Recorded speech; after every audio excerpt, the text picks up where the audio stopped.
One of the most important things about drawing is learning to see. Now that sounds really basic. I mean, most people can see, but what I mean by that is that instead of looking at a leaf, you're looking at that leaf in terms of its shape, its colour, its light and dark. It's all those different things that make up that image of a leaf. You kind of break it down in your mind.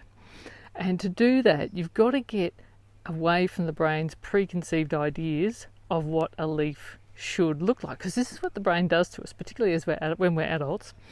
Maybe a better example is a tree. So if I said to you, without looking at a tree, draw a tree, you might draw a brown column with a green blob on top.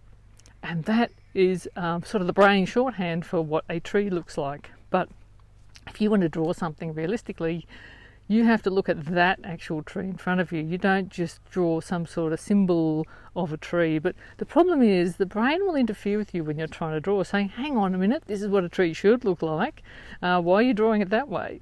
And that can often get in the way of our drawing too. So once again, we've got to sort of put whatever narrative we have in our head to one side and really just focus on what's coming in through our eyes in terms of what that shape is, what the light and dark is, what the colour is. And that can be a tricky thing to do if you're not used to it.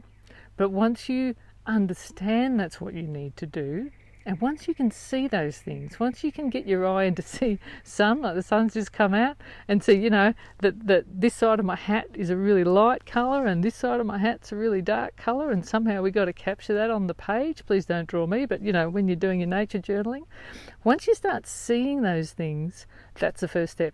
Once you start seeing, then you can start putting them on the page.